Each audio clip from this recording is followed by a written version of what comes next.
We found footage on a disposable camera. My roommate and I found a disposable camera at a car boot sale. That's it. That's how it started. A cardboard disposable camera in a box of miscellaneous junk, priced at 50 cents because the seller had no idea what was on it and didn't care. My roommate thought it was funny. She's a photographer. She collects weird found stuff. She paid 50 cents and we drove home and she developed it at her studio the following weekend. There were 22 exposures. The first 8 were normal. A birthday party, adults, a kitchen with balloons and a cake, the soft, overexposed quality of disposable camera flash in a dark room. Happy, normal. The kind of photos that end up in a box at a car boot sale because the person who took them moved on. Then the quality changed. The next 14 photos were not from the party. Different location, outdoors, daytime, heavily wooded. The exposures were careful, more deliberate than party snapshots. Whoever took them was trying to photograph something specific. In each photo, a figure, far away at first, barely visible between trees, small enough that you could miss it if you weren't looking. But across the 14 photos, the figure gets closer. Not photographed moving, but closer in each successive frame, the way a sequence of stills implies motion. Standing still, 50 yards back. Standing still, 30 yards back, 20, 10. In the last photo, close enough that you can see details. Jeans, a dark jacket, no face visible. The figure is looking down or away in every photo, never directly at the camera.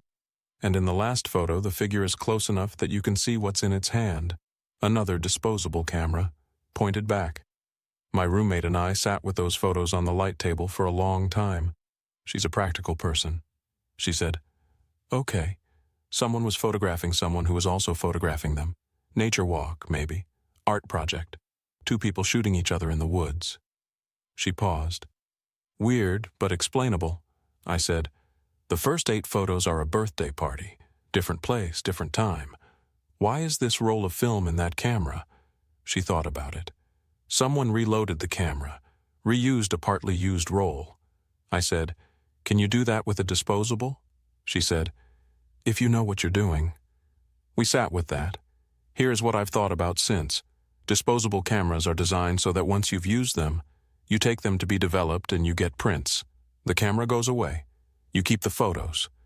If someone went to the trouble of cracking open a disposable, removing the partly used film, reloading it with a fresh roll shot in a different setting, and then reassembling it and leaving it in a box at a car boot sale, that's not a mistake.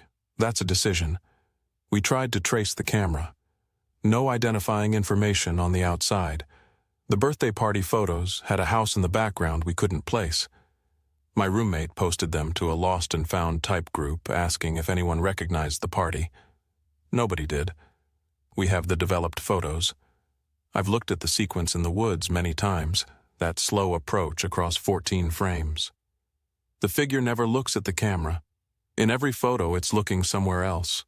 Off to the side, down at the ground, back over its shoulder, except the last one. The one where it's close, where you can see the camera in its hand pointed back at whoever was taking these photos. I was wrong before. It's not looking down in the last photo, it's looking up, directly into the lens, and it's smiling.